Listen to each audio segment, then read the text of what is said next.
Šéf si zavolá zaměstnance a ptá se, kdo z vás včera pil? Nikdo neodpoví. Ptám se naposledy, kdo z vás včera pil? Já, odpoví jeden ze zaměstnanců.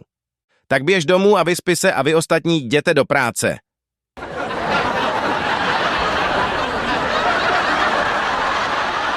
Muž a žena se seznámí na internetu. Už se dlouho znají a chtějí si domluvit schůzku. On, jak tě poznám? Ona. Mám 160 cm a vážím 66 kg. A jak poznám já tebe? On. Budu mít v ruce váhu a metr.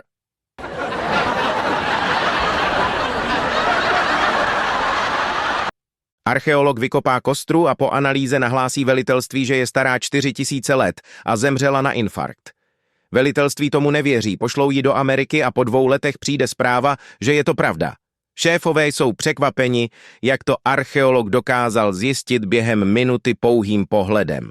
On vysvětlí, jednoduché, kostra měla v ruce lístek s nápisem Vsadil jsem 10 000 šekelů na Goliáše.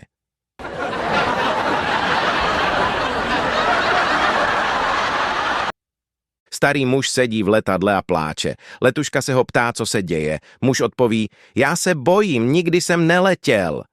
Letuška si povzdechne a řekne, vy muži jste všichni stejní, pilot říkal to samé před chvílí.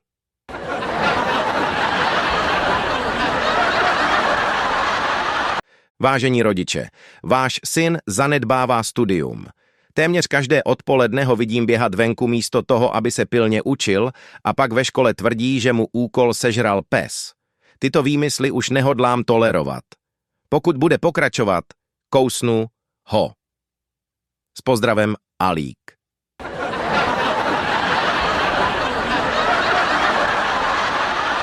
Halo, pozor! Jestli se teďka směješ, tak si představ, co tě čeká dál. Odebírej náš kanál a připrav se na ještě větší nálož zábavy. 1 klik a z tvého dne je komedie. Pokračujeme. V noci, asi ve 2 hodiny ráno, křičí muž před panelákem. Sousedé, pojďte mě odstrčit, prosím, pomozte mi, odstrčte mě. Sousedova žena se probudí a hned vzbudí manžela. Josefe, vstávej, vždyť on ti taky pomáhal, když ti odešla baterka v autě. Tak soused vstane a jde na parkoviště. Jenže souseda nikde nevidí. Sousedé, kde jste? Tady na houpačce.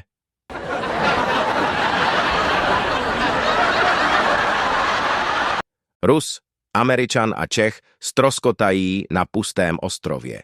Večer mají hlad, tak uloví jelena a rozdělají oheň. Rus se s tím nemaže a zakousne se do syrového masa. Američan maso opeče a začne jíst. Čech se na maso jen dívá a nic nedělá.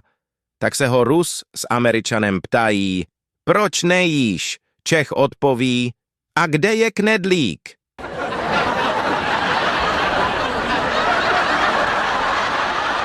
Nespokojená blondýnka v obchodě. Nemáte něco menšího na hlavu? Bohužel ne tady. Musíte do obchodu s klobouky, my prodáváme stínidla.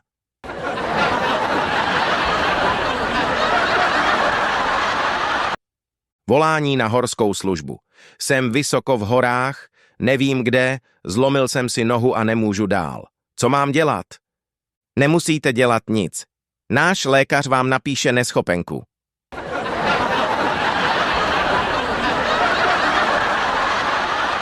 Zloděj vyloupí banku, vezme 2 muže jako rukojmí a ptá se prvního, viděl jsi mě, jak vykrádám banku? Muž odpoví, ano. Zloděj ho okamžitě zastřelí. Potom se ptá druhého muže, ty jsi mě taky viděl, jak vykrádám banku? Muž odpoví, já ne, ale moje žena tě viděla a řekla to tchýni.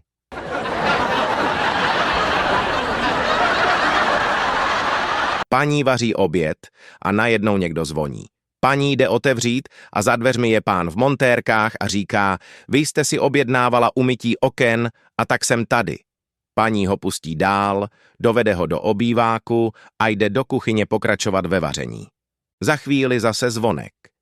Paní jde otevřít, za dveřmi pán v montérkách a říká, tak já jdu umýt ty okna. Paní zavrtí hlavou, ale pustí ho dál a jde vařit. Za chvíli zase někdo zvoní, paní jde otevřít a za dveřmi pán v montérkách a říká, tak já jdu na ty okna. Paní se podiví, to vás musí být tolik? Vždyť už tam jsou 2. A pán odpoví, ne, to jsem pořád já. Já už jsem 2krát vypad.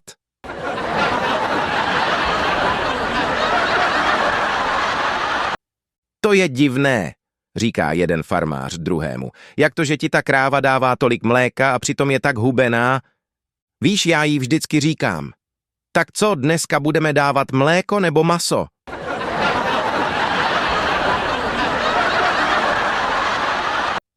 Čas ve vězení plyne dost pomalu a tak se vězni rozhodli očíslovat vtipy, které si vyprávějí.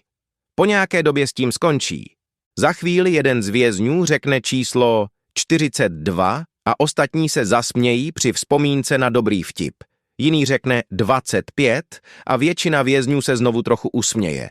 Po krátké době třetí z vězňů řekne 81 a někteří se opět trochu zasmějí, ale jeden z vězňů se začne skoro válet smíchy po zemi. Ostatní na něj koukají, co je s tebou? A vězeň říká, nic, ale tenhle vtip jsem ještě neslyšel.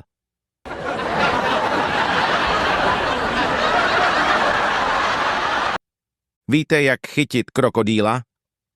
Není to vůbec jednoduché, budete potřebovat rybářský prut, násobilku z matematiky, deku, 2 pletací jehlice, kovadlinu, jablko, 2 esa, grill, maso na grill a příručku pro lov jelenů.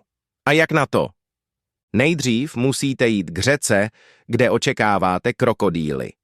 Nahodíte prut, ale na prut krokodýla nechytíte, tak si řeknete, že ho nalákáte na maso, které budete grilovat. Začnete tedy grilovat maso, jenže to chvíli trvá, než se maso ugriluje. Tak si rozložíte deku a abyste si zkrátili čas, začnete číst násobilku. Jenže násobilka je strašně nudná na čtení, takže u toho usnete. Zatímco spíte, maso se griluje a krokodýl ho ucítí a jde po něm. Všimne si vás, ale vedle vás leží násobilka. A protože krokodýl je chytré zvíře, začne jí číst. Jenže násobilka je strašně nudná, takže krokodýl u toho taky usne. Ale kdo usne první, ten se první probudí, takže se probudíte vy a všimnete si spícího krokodýla, který vás vyděsí, tak mu bodnete první jehlici do oka. Jenže krokodýla pletací jehlicí nezabijete, takže se naštve a začne vás honit. Jak tak běžíte, upustíte kovadlinu, která ho trochu zpomalí a vy získáte náskok. Běžíte dál, ale po chvíli upustíte i jablko. Jenže jablko nepadá daleko od stromu, tak vylezete na strom. Počkáte, až k vám krokodýl doběhne a začne lézt nahoru, kde mu bodnete druhou jehlici do druhého oka.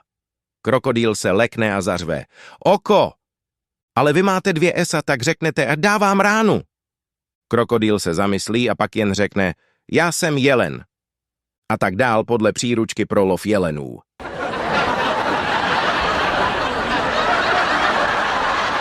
Odebírej náš kanál a připrav se na dávku smíchu, která ti okamžitě vylepší den. U nás se neřeší nuda. Jen dobrá nálada, šílené vtipy a momenty, které tě dostanou, klikni na odběr a přidej se k partě, která ví, jak se bavit.